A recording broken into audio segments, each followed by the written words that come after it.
नमस्कार दोस्तों, आपके अपने YouTube channel exam approach hub में आप सभी का स्वागत है। 26 नवंबर 2022 के जो भी महत्वपूर्ण करंट अफेयर्स बनते हैं, आइए उसको चर्चा करते हैं। तो आइए देखते हैं क्या है आज का महत्वपूर्ण करंट अफेयर्स। पहला है इंडो पैसिफिक रीजनल डायलॉग 2022 कहाँ संपन्न हुआ। दूसरा है 26/11 हमले की 2022 में कौन सी बरसी मनाई जा रही है। तीसरा है संविधान दिवस कब मनाया जाता है। चौथा है संयुक्त राष्ट्र मानवाधिकार परिषद ने किस देश की प्रदर्शनकारियों पर उस देश की निंदा की। पांचवा है इसरो द्वारा 8 नैनो सैटेलाइट ओशनसैट 03 US-06 किस PSLV से लॉन्च किया जाएगा। उसके बाद है प्रतिवर्ष राष्ट्रीय दुग्ध दिवस कब मनाया जाता है।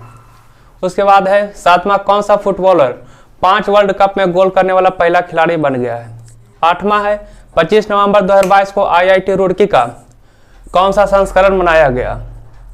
नौवां है आईफा 2022 में किसे सर्वश्रेष्ठ अभिनेता का पुरस्कार दिया गया। 10वां है हाल ही में किस अंतरिक्ष एजेंसी ने दुनिया के पहले पैरा एस्ट्रोनॉट के नाम की घोषणा की है। तो आइए शुरुआत करते हैं और देखते हैं। पहला है इंडो पैसिफिक रीजनल 2022 डायलॉग कहाँ संपन्न हुआ। तो ये जो आपको संपन्न हुआ है दोस्तों, नई दिल्ली में संपन्न हुआ है। कहाँ हुआ है? नई दिल्ली में। नई दिल्ली में। और किसकी अध्यक्षता में हुआ था? ये हुआ था राजनाथ सिंह की अध्यक्षता में। राजनाथ सिंह की अध्यक्षता में।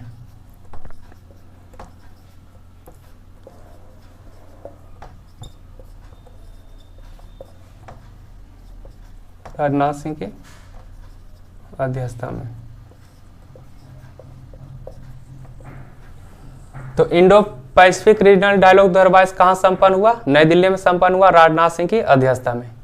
ये जो डायलॉग मनाया जाता है दोस्तों, इंडो पैसिफिक रीजनल समुद्र में है, जो कि कहने का मतलब सुगमता पूर्वक व्यापार कैसे हो सके और अंतर्राष्ट्रीय सुरक्षा के दृष्टिकोण से भी सभी देश एक दूसरे को कैसे समन्वय स्थापित कर सके, इसीलिए इंडो पैसिफिक रीजनल का आयोजन किया गया है और यहाँ संपन्न किया गया, नई दिल्ली में संपन्न किया गया है। उसके बाद है दूसरा 26/11 हमले की 2022 में कौन सी बरसी मनाई जा रही है। तो आप लोगों को याद होगा 26/11 हमला हुआ था, मुंबई में हुआ था, जो कि सबसे बड़ा आतंकवादी हमला था मुंबई पर। इस बार जो बरसी मनाई जा रही है 14वीं बरसी मनाई जा रही है। कौन सी बरसी मनाई जा रही है दोस्तों? 14वीं बरसी। ये जो घटना हुआ था 26 नवंबर 2008 को हुआ था।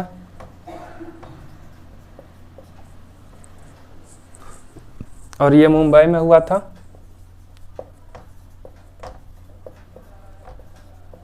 मुंबई में एक बहुत बड़ा आतंकवादी हमला था।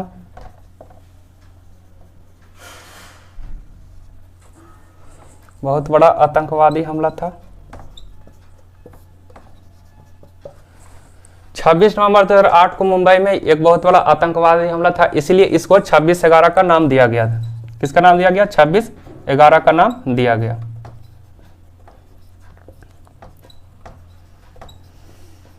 इसमें जो है आतंकवादी जो आए थे समुद्री रास्तों से मुंबई पर आए थे। कहां से आए थे? समुद्री रास्तों से।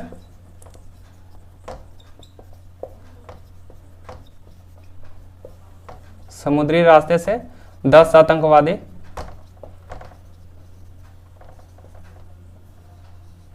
मुंबई में आए।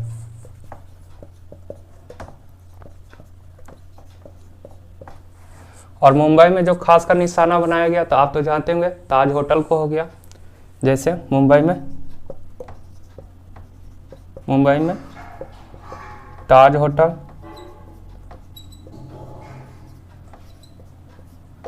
छत्रपति शिवाजी टर्मिनस, छत्रपति शिवाजी टर्मिनस,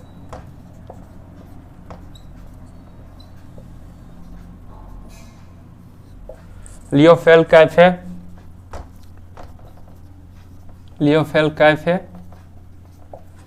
और नरीमन को टारगेट किया गया।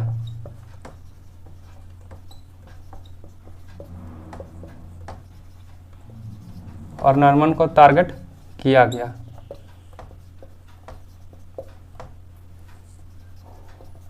इसमें लगभग 200 लोग 300 लोग जो घायल हो गए थे और लगभग 170 लोगों की मृत्यु हो गई थी। और ये जो हुआ था कब हुआ था? 26 नवंबर 2008 को हुआ था और ये 2022 में 14वीं की बरसी के रूप में मनाया जा रहा है। और ये जो हुआ था कब हुआ था? इसमें जो था 10 आतंकवादी मुंबई में घुस आए थे और खासकर ताज होटल, छत्रपति शिवाजी टर्मिनस और लियोफेल कैफे और आपका नरिमन को टारगेट बनाया गया था। सभी लोग के हाथ में AK-47 था और अंधाधुंध फायरिंग कर रहे थे। गोला बारूद भी इसमें इस्तेमाल किया गया था, आग भी लगाया गया था। और इसमें जो ऑपरेशन फिर चलाया गया, लगभग कितने घंटे तक फायरिंग इसमें हुआ था? 7 घंटे तक आतंकवादियों के द्वारा जो है पूरा मुंबई जो था अस्त व्यस्त रहा। उसके बाद ऑपरेशन भारत की तरफ से चला जिसमें 9 लोग मारे जा चुके थे, 9 आतंकवादी मारे जा चुके थे, आतंकवादी मारे जा चुके थे। और एक आतंकवादी जो बचा था, घायल के रूप में बचा था, उसी का नाम था कसाब और बाद में उसको भी फांसी दे दिया गया। इस प्रकार 26 से 11 हमले की 2022 में कौन सी बरसी मनाई जा रही है? 14वीं बरसी मनाई जा रही है। 26 नवंबर 2008 को मुंबई में एक बहुत बड़ा आतंकवादी हमला होता है जिसमें है कि 10 आतंकवादी है जो मुंबई में गुप्त रूप से घुस आते हैं और लगभग है कि 9 लोग है जिसमें अंधाधुंध फायरिंग करते हैं। AK-47 का यूज किया जाता है, गोला बारूद का इस्तेमाल किया जाता है और इसमें जो है लगभग 300 लोग घायल भी हो जाते हैं और बहुत सारे विदेशी भी इसमें मारे जाते हैं। और खास करके इसमें ताज होटल हो गया, छत्रपति शिवाजी टर्मिनस हो गया, लियोफेल कैफे हो गया और नरिमन हाउस को टारगेट बनाया जाता है।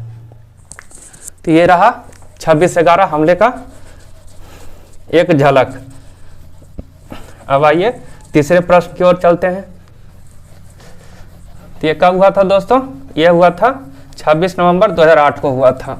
ये 14वीं बरसी के रूप में मनाया जा रहा है 2022 में।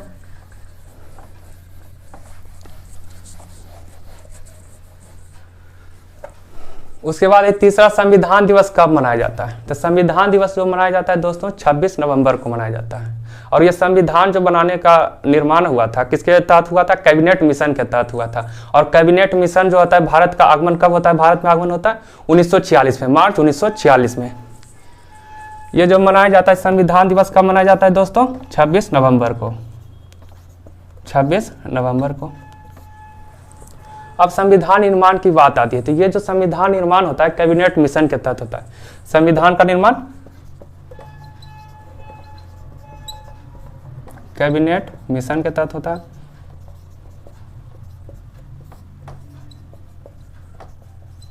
कैबिनेट मिशन के तहत होता है।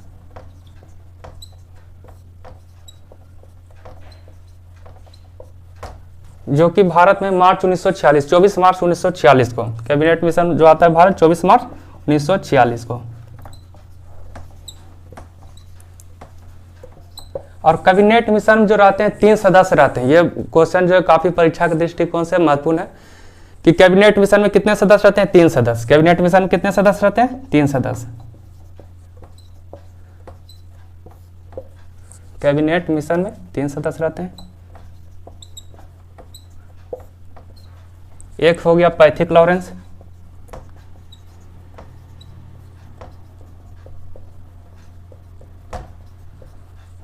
एक हो गया स्टैफोर्ड क्रिप्स,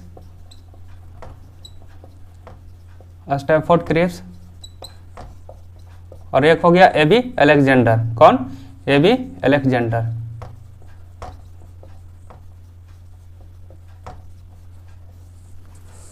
तो दोस्तों संविधान दिवस जो है मनाया जाता है 26 नवंबर को मनाया जाता है। संविधान का निर्माण होता है कैबिनेट मिशन के तहत होता है जो कि 24 मार्च 1946 को आता है। और कैबिनेट मिशन में कितने सदस्य रहते हैं? 3 सदस्य रहते हैं, पैथिक लॉरेंस, स्टैफोर्ड क्रिप्स और एबी अलेक्जेंडर। तो क्वेश्चन ऐसे ही याद है कैबिनेट मिशन में कौन सदस्य थे चाहे कौन सदस्य नहीं थे। तो 3 को याद रख लेना, उसके बाद छाड़ देंगे कौन थे चाहे कौन नहीं थे। उसके बाद आता है प्रारूप समिति का जो अध्यक्ष रहते हैं, प्रारूप समिति के अध्यक्ष। प्रारूप समिति के जो अध्यक्ष रहते हैं कौन रहते हैं दोस्तों? भीमराव अंबेडकर। भीमराव अंबेडकर। और इन्हीं की 125वीं जयंती के अवसर पर जो है भारतीय संविधान दिवस मनाया जाने लगा। पहले इसी दिवस को किस रूप में मनाते थे? भारतीय कानून दिवस के रूप में मनाया जाता था। लेकिन उसके बाद 26 नवंबर 2015 से इसे क्या मनाया जाने लगा? भारतीय संविधान दिवस के रूप में मनाया जाने लगा। तो प्रारूप समिति के अध्यक्ष भीमराव अंबेडकर रहते हैं।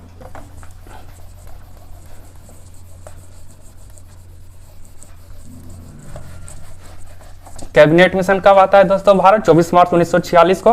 प्रारूप समिति के अध्यक्ष कौन रहते हैं? भीमराव अंबेडकर रहते हैं। और भीमराव अंबेडकर की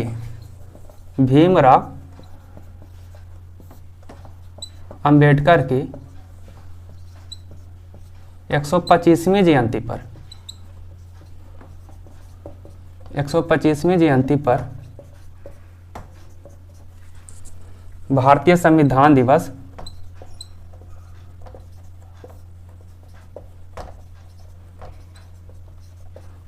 संविधान दिवस मनाने की घोषणा की जाती है।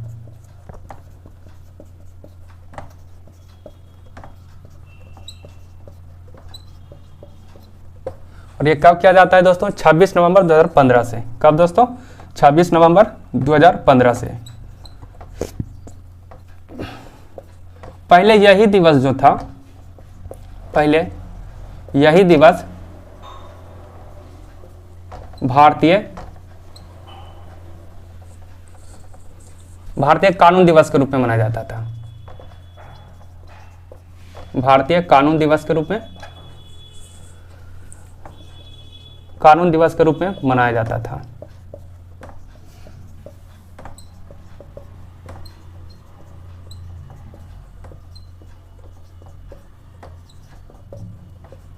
अब भीमराव अंबेडकर का बात आया है तो उनका भी कुछ चर्चा यहाँ पर कर लेते हैं। तो प्रारूप समिति के अध्यक्ष कौन रहते हैं? भीमराव अंबेडकर रहते हैं। भीमराव अंबेडकर का जन्म कब होता है दोस्तों? भीमराव अंबेडकर का जन्म 14 अप्रैल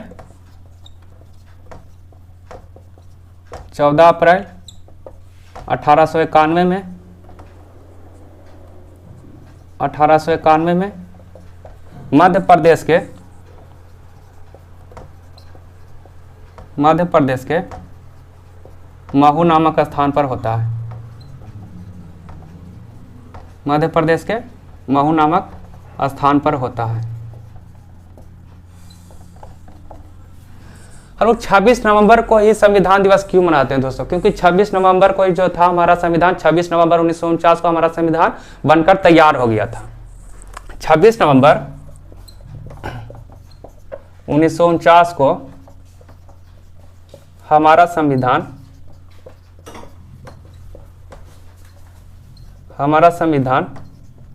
बनकर तैयार हो गया था।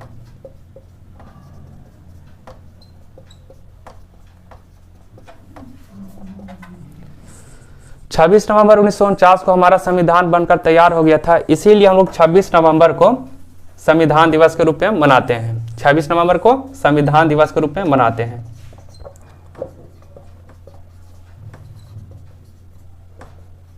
संविधान दिवस के रूप में मनाते हैं।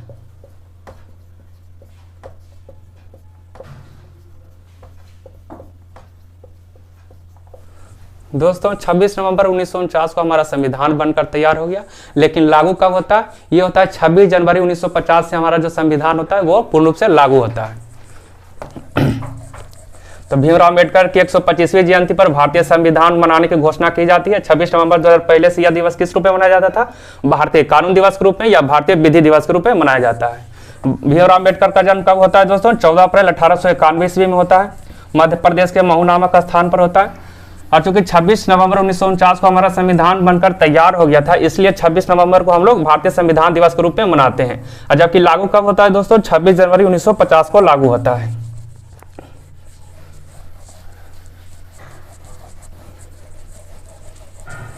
कैबिनेट मिशन में 3 सदस्य रहते हैं दोस्तों। कौन कौन रहते हैं? स्टैफोर्ड क्रिप्स रहते हैं, एवी अलेक्जेंडर रहते हैं और पैथिक लॉरेंस रहते हैं, जो कि परीक्षा के दृष्टिकोण से काफी महत्वपूर्ण है। उसके बाद संयुक्त राष्ट्र मानवाधिकार परिषद ने किस देश की प्रदर्शनकारियों पर उस देश की निंदा की थी? ये जो की है दोस्तों किस पर? ईरान पर की है, क्योंकि ईरान में जो लोग थे महिला लोग थे और उसमें कुछ बच्चे लोग भी शामिल थे। वो है कि शांतिपूर्वक प्रोटेस्ट कर रहे थे, लेकिन वहां के सरकार ने कि अवैध रूप से उनको है कि प्रताड़ित किया है, इसीलिए जो है कि महासभा ने है इस पर कड़ी प्रतिक्रिया की है। तो किस देश के दोस्तों ने? ईरान के।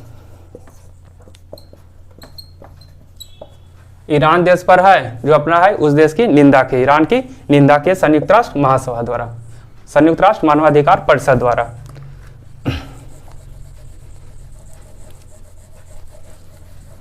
उसके बाद है दोस्तों पांचवा क्वेश्चन में आते हैं। पांचवा क्वेश्चन है इसरो द्वारा 8 नैनो सैटेलाइट ओशनसाइट 3 EOS-06 किस PSLV से लॉन्च किया जाएगा। तो ये जो किया जाएगा दोस्तों PSLV C-54, PSLV C-54। PSLV का फुल फॉर्म क्या होता है दोस्तों? PSLV का मतलब होता है polar satellite, polar satellite launch vehicle. और ये जो किया गया है दोस्तों कहां से किया गया है? सतीश धवन अंतरिक्ष केंद्र से किया गया है, सतीश धवन अंतरिक्ष केंद्र से, सतीश धवन अंतरिक्ष केंद्र, सतीश धवन अंतरिक्ष केंद्र श्रीहरिकोटा से। कहां से किया गया दोस्तों? Sriharikota. Polar satellite launch vehicle C-54 द्वारा जो है इसरो द्वारा 8 नैनो सैटेलाइट ओशनसाइट 03 EOS-06 लॉन्च किया जाएगा। पोलर सैटेलाइट लॉन्च PSLV का फुल फॉर्म होता है पोलर सैटेलाइट लॉन्च व्हीकल। इससे जो है दोस्तों कहने का मतलब है कि EOS-06 का मतलब होता है अर्थ, EOS मतलब होता है अर्थ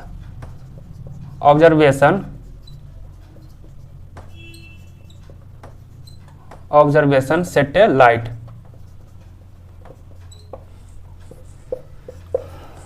इससे जो हमारा होगा नैनो सैटेलाइट और EOS-06 से क्या होगा? समुद्री विज्ञान तंत्र और अंतरिक्ष और पर्यावरण में जो भी दुर्घटनाएं होती है जैसे मानसून के रूप में हो चाहे तूफानी चक्रवात के रूप में, इससे हमें क्या होगा? पहले सूचना मिल जाएगी ताकि जान माल की क्षति से हम लोग पहले इससे परिचित हो जाएं और अपना जो सुगमता पूर्वक व्यवस्था कर सके। ये एक बहुत ही बड़ा कदम है इसरो द्वारा। तो PSLV C-54 द्वारा जो है दोस्तों 8 नैनो सैटेलाइट और ओशनसाइट 03 EOS-06 लॉन्च किया जाएगा। और ये कहां से किया गया है? सतीश धवन अंतरिक्ष केंद्र श्रीहरिकोटा से किया गया है। और EOS-06 का मतलब है अर्थ ऑब्जर्वेशन सैटेलाइट। एक इसमें जो सैटेलाइट है दोस्तों किसका लिया गया? भूटान का। एक जो सैटेलाइट है, सैटेलाइट भूटान का है। किसका है? एक सैटेलाइट भूटान का है। इसरो का गठन कब होता है दोस्तों? इसके बारे में भी जान लेते हैं। इसरो का जो गठन होता है, पहले इसरो का फुल फॉर्म जान लेते हैं। इंडियन स्पेस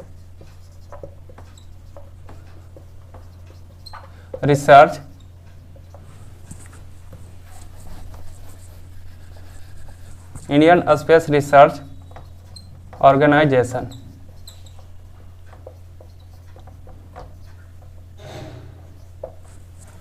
भारतीय अंतरिक्ष अनुसंधान संस्थान, भारतीय अंतरिक्ष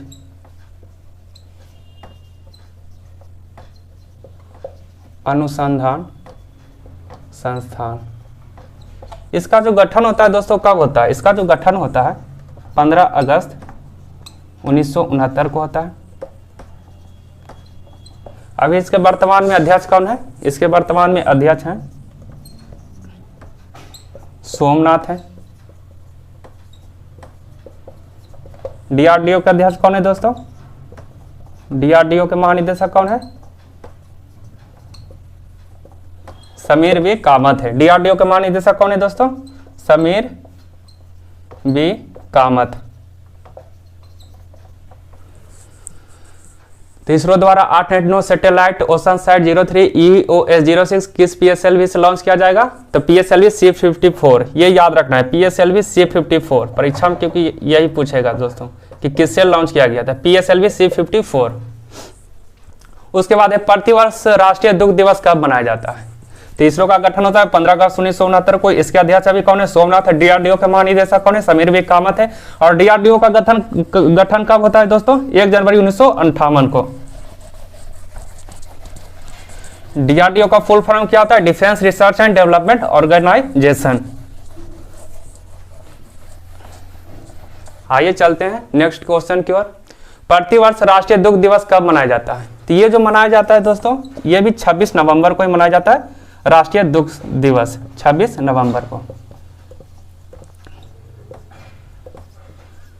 ये जो दुग्ध दिवस हम लोग मनाते हैं किनके उपलक्ष्य में मनाते हैं? तो ये मनाते हैं वर्गीज कुरियन के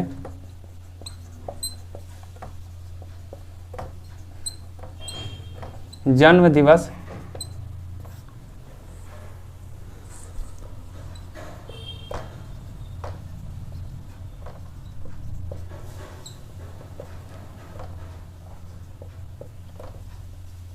मनाते हैं।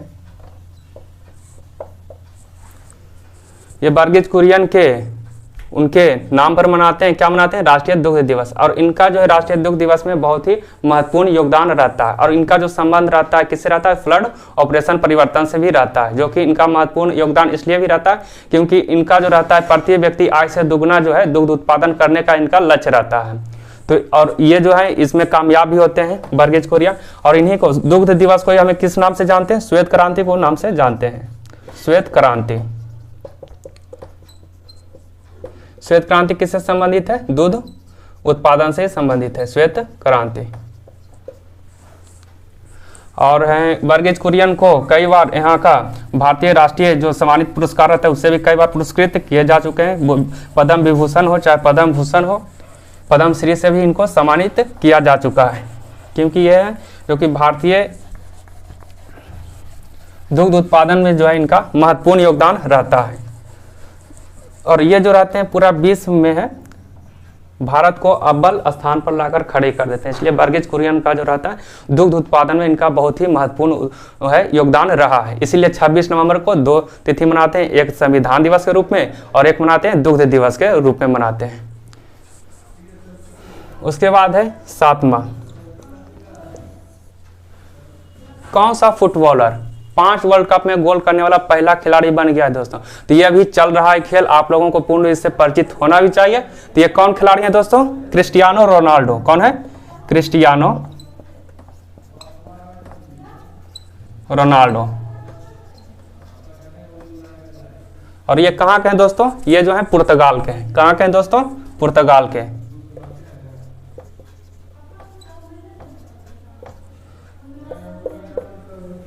क्रिस्टियानो रोनाल्डो है जो कि पुर्तगाल के हैं, 5 वर्ल्ड कप में गोल करने वाले पहले खिलाड़ी बन गए हैं। ये अभी जो फीफा वर्ल्ड कप 2022 हो रहा है दोस्तों, फीफा, आइए इस पर भी कुछ नजर डाल लेते हैं। फीफा वर्ल्ड कप 2022 ये कहाँ हो रहा है दोस्तों? तो दोहा कतर में हो रहा है। कहाँ हो रहा है? दोहा कतर में। और ये कैमा संस्करण है दोस्तों, कौन से नंबर का खेल हो रहा है और इसमें कितने टीम ने भाग लिए, आइए इसके बारे में भी जान लेते हैं। तो ये जो हो रहा है 22वां संस्करण का हो रहा है। कौन सा संस्करण का हो रहा है दोस्तों? 22वां संस्करण का। टोटल टीम कितने भाग लिए? इसमें टोटल 32 टीम भाग लिए हैं।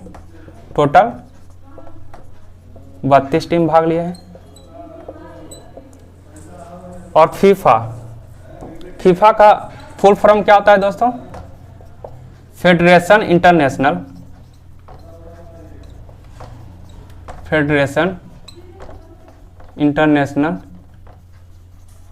डी फुटबॉल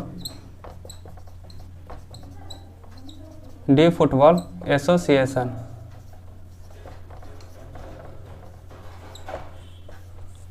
और आपको पता भी होगा, जैसा कि जानते हैं हमारे जो है भारत के उपराष्ट्रपति जगदीप धनखड़ जो है इनका उद्घाटन समारोह में भाग भी लिए थे।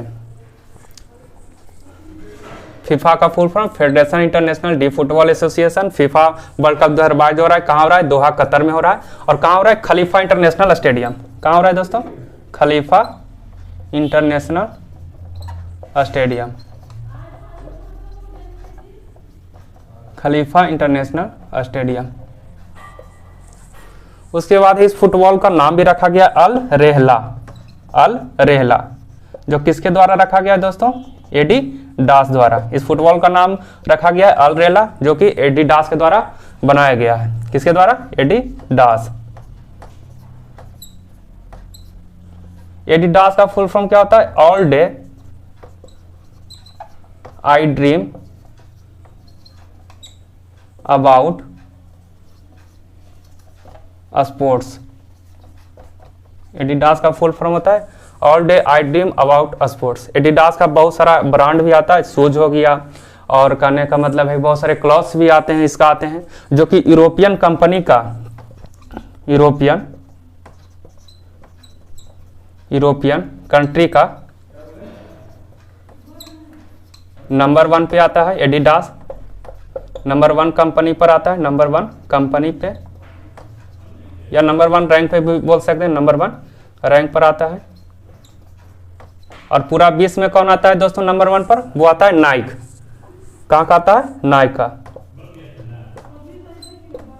नाइक पूरा विश्व में आता है। यूरोपियन में सबसे नंबर 1 पर कौन आता है? एडिडास। एडिडास के द्वारा क्या नाम रखा गया है? अल रेहला फुटबॉल का नाम। और उसका जो एडिडास का फुल फॉर्म होता है all day I dream about sports, जो कि जर्मनी मल्टीनेशनल कंपनी की है। उसके बाद यूरोपियन कंट्रीज का नंबर 1 रैंक पर आता है, जो कि नाइक है, पूरा विश्व स्तर पर आता है। तो हमारा क्वेश्चन था कौन सा फुटबॉलर 5 वर्ल्ड कप में गोल करने वाला पहला खिलाड़ी बन गया? क्रिस्टियानो रोनाल्डो, जो कि पुर्तगाल का। पुर्तगाल की राजधानी कहाँ है दोस्तों? लिस्बन। पुर्तगाल की राजधानी कहाँ है? लिस्बन। फीफा वर्ल्ड कप 2022 का जो आयोजन हो रहा है दोहा कतर में हो रहा है, खलीफा इंटरनेशनल स्टेडियम में हो रहा है। 22वां संस्करण का टोटल कितने टीम है? 32 टीम है। कितने टीम है? टोटल 32 टीम है। इस प्रकार हमारा 7वां प्रश्न जो है पूरा हुआ। अब आइए अगले प्रश्न की ओर चलते हैं, जो आज का महत्वपूर्ण है।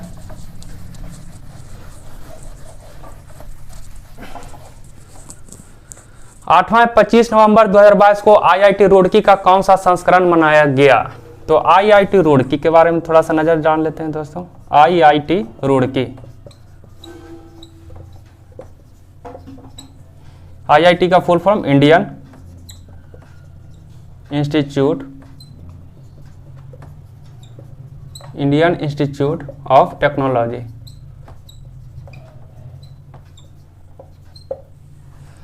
और ये आईआईटी रुड़की का जो स्थापना किया जाता है उसमें जो रहता है ब्रिटिश शासन काल में इसका स्थापना किया जाता है। और कब किया जाता है? 1847।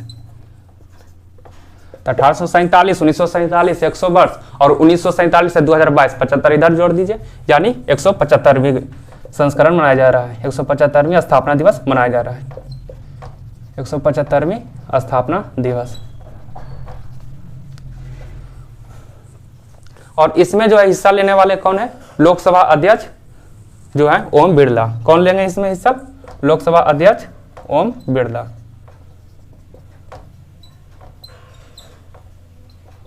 ओम बिरला इसमें हिस्सा लिए।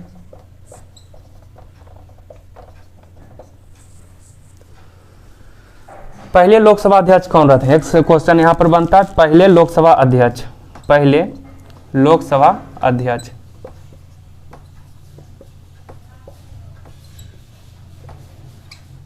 ये जो रहते हैं दोस्तों जीवी मावलंकर, यानी गणेश वासुदेव मावलंकर। गणेश वासुदेव मावलंकर।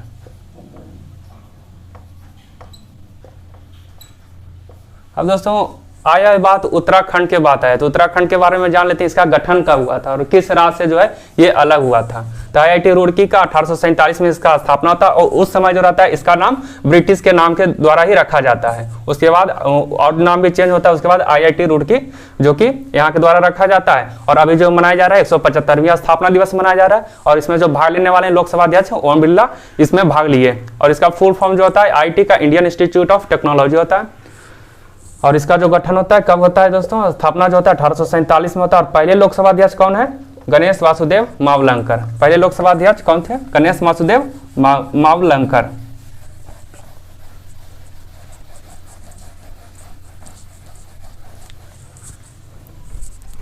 उत्तराखंड जो अलग होता है दोस्तों, उत्तराखंड का जो निर्माण होता है, गठन होता है 9 नवंबर 2000 को। 9 नवंबर 2000 को इसका जो गठन होता है 9 नवंबर 2000 को गठन होता है। और यहाँ के सीएम कौन है? अभी तत्काल यहाँ के सीएम कौन है? पुष्कर सिंह धामी। पुष्कर सी धामी।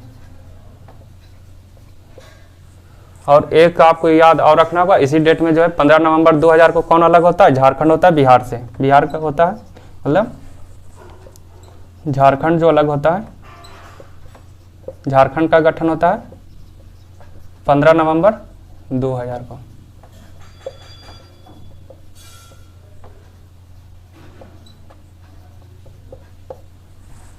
तो उत्तराखंड का गठन होता है 9 नवंबर 2000 को। और यहाँ का भी सीएम कौन है? पुष्कर सिंह धामी। और झारखंड का गठन होता है 15 नवंबर 2000 को। तो मेरा क्वेश्चन था क्या था? 25 नवंबर 2022 को आईआईटी रुड़की का कौन सा संस्करण मनाया गया? तो ये मनाया गया 175वां संस्करण दिवस मनाया गया, स्थापना दिवस मनाया गया। और यहाँ का उत्तराखंड का जो सीएम है पुष्कर सिंह धामी है। झारखंड का गठन उसी ईस्वी में होता है 15 नवंबर 2000 को, जो कि बिहार से अलग होता है। और उत्तराखंड किससे अलग होता है? ये जो होता है यूपी से अलग होता है उत्तराखंड।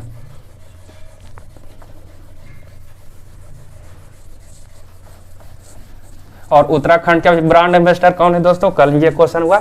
उत्तराखंड के जो ब्रांड एम्बेसडर है ऋषभ पंत। कौन है? ऋषभ पंत। उत्तराखंड के ब्रांड एम्बेसडर कौन है? ब्रांड एम्बेसडर ये है ऋषभ पंत। ऋषभ पंत।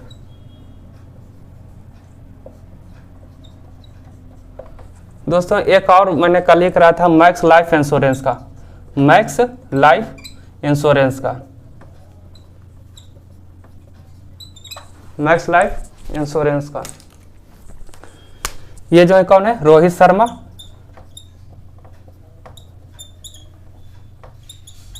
रोहित शर्मा और उनकी पत्नी वाइफ रितिका सचदेव। एक है गल्फ ऑफ लुब्रिकेंट्स। कौन है? Gulf of lubricants. इनके ब्रांड एम्बेसडर कौन है दोस्तों? स्मृति मंधाना। स्मृति मंधाना।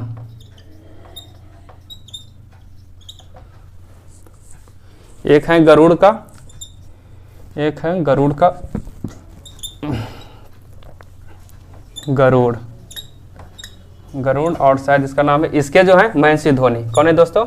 महेंद्र सिंह धोनी। इसमें शायद और कोई नाम होगा, गरुड़, लास्ट में शुरू में गरुड़, जिसके है महेंद्र सिंह धोनी है ब्रांड एम्बेसडर।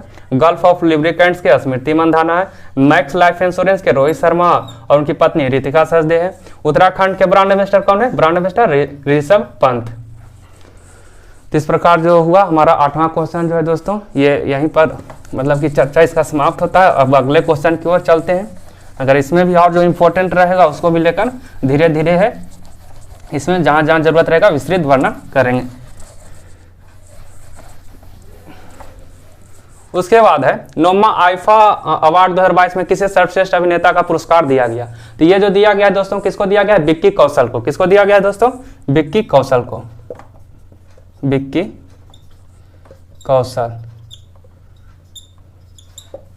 और 68वां राष्ट्रीय पुरस्कार जो दिया गया है दोस्तों, 68वां राष्ट्रीय पुरस्कार, 68वां राष्ट्रीय फिल्म पुरस्कार, ये पहले भी हो चुका है। एक सूर्या को दिया गया और अजय देवगन को। सूर्या को दिया गया दोस्तों सोराई पोट्रू के लिए। किसके लिए? सोराई पोट्रू। और अजय देवगन को दिया गया है तान्हा जी के लिए। किसके लिए? तान्हा जी के लिए।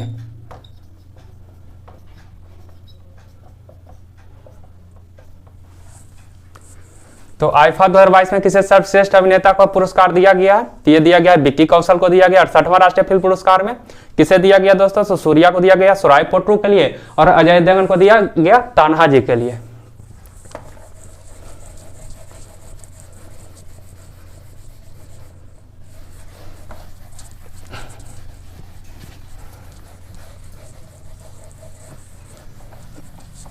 उसके बाद है 10वां, हाल ही में किस अंतरिक्ष एजेंसी ने दुनिया के पहले पैरा एस्ट्रोनॉट के नाम की घोषणा की है? तो ये कौन किया दोस्तों? European space agency. European space agency. European space agency,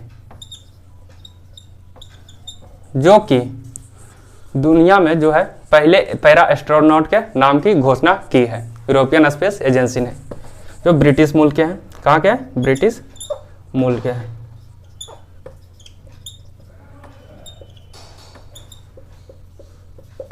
तो आइए दोस्तों, एक बार जो है फिर 10 क्वेश्चन का है, एक बार शॉर्ट फॉर्म में हम रिकैप कर लेते हैं। तो इंडो पैसिफिक रीजनल डायलॉग 2022 कहाँ संपन्न हुआ? ये नई दिल्ली में संपन्न हुआ। कैसे सुगमता पूर्वक हमारा जो है व्यापार अच्छी तरह से हो सके, और जो भी हमारा कंट्री है लगता है, मतलब समुद्र से जो भी सीमा बनाता है, उसे कैसे अंतर्राष्ट्रीय सुरक्षा के दृष्टिकोण से और महत्वपूर्ण बनाया जा सके। उसके बाद 26/11 हमले की 2022 में कौन सी बरसी मनाई जा रही है? ये 14वीं बरसी मनाई जा रही है दोस्तों, जो कि 26 नवंबर 2008 को यह घटना होता है। इसीलिए इसका 26 नवंबर 2008 को घटना होता है, इसलिए इसका नाम 26/11 दिया गया, जो कि मुंबई पर सबसे बड़ा आतंकवादी हमला था। उसके बाद संविधान दिवस कब मनाया जाता है दोस्तों? तो ये मनाया जाता है 26 नवंबर को मनाया जाता है। उसके बाद 2015 से पहले यही दिवस जो है राष्ट्रीय विधि दिवस यानी राष्ट्रीय कानून दिवस के रूप में मनाया जाता था। उसके बाद है संयुक्त राष्ट्र मानवाधिकार परिषद, और इसमें क्वेश्चन आता है हमारा जो संविधान सभा का गठन हुआ है किससे हुआ है दोस्तों? ये जो हुआ था मार्च 1946 में आता है कैबिनेट मिशन। मार्च 1946 में क्या आता है? Cabinet mission. और कैबिनेट मिशन में कितने सदस्य रहते हैं? 3 सदस्य। कौन कौन रहते हैं? 3 सदस्य रहते हैं। पैथिक लॉरेंस रहते हैं, स्टैफोर्ड क्रिप्स रहते हैं, और एवी अलेक्जेंडर रहते हैं।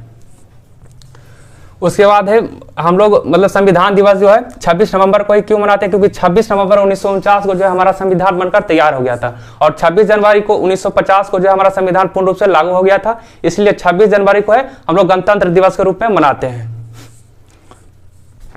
उसके बाद संयुक्त राष्ट्र मानवाधिकार परिषद ने किस देश की प्रदर्शनकारियों पर उस देश की निंदा की है? तो ईरान की है। और जो है गणतंत्र दिवस इसलिए भी मनाते हैं क्योंकि जो है 26 दिसंबर 1929 के लाहौर अधिवेशन में जो झंडा दिवस मनाने की घोषणा की जाती है, इसलिए 26 जनवरी को भी गणतंत्र दिवस के रूप में मनाने की घोषणा की जाती है। उसके बाद है प्रतिवर्ष राष्ट्रीय दुग्ध दिवस कब मनाया जाता है? यह भी मनाया जाता है 26 नवंबर को मनाया जाता है। कब मनाया जाता है दोस्तों? 26 नवंबर को मनाया जाता है। और किनके उपलक्ष्य में मनाया जाता है? वर्गीज कुरियन के उपलक्ष्य में। किनके उपलक्ष्य में? वर्गीज कुरियन के उपलक्ष्य में मनाया जाता है।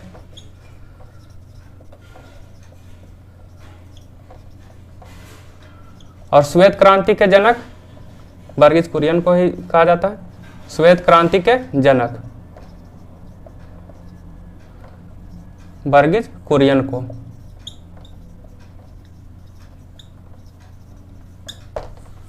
उसके बाद है कौन सा फुटबॉलर 5 वर्ल्ड कप में गोल करने वाला पहला खिलाड़ी बन गया है? तो यह है क्रिस्टियानो रोनाल्डो, जो कि पुर्तगाल के खिलाड़ी हैं। Cristiano Ronaldo. उसके बाद है 25 नवंबर 2022 को IIT रुड़की का कौन सा संस्करण दिवस मनाया गया? कौन सा स्थापना दिवस मनाया गया? तो ये मनाया गया 175वीं स्थापना दिवस मनाया गया दोस्तों। कौन से दिवस मनाया गया? 175वीं स्थापना दिवस मनाया गया, क्योंकि इसका 1847 में गठन होता है। उसके बाद हाल ही में किस अंतरिक्ष एजेंसी ने दुनिया के पहले पैरा एस्ट्रोनॉट के नाम की घोषणा की है? तो ये है यूरोपियन स्पेस एजेंसी। तो आज के करंट अफेयर का सत्र कैसा रहा दोस्तों? आप अपना महत्वपूर्ण सुझाव जरूर दीजिएगा, ताकि है कि हम और आने वाले वीडियो में आपका उत्साह और आपका लाइक है जो हमें और वीडियो बनाने के लिए उत्प्रेरणा देता है, प्रोत्साहन देता है। जय हिंद।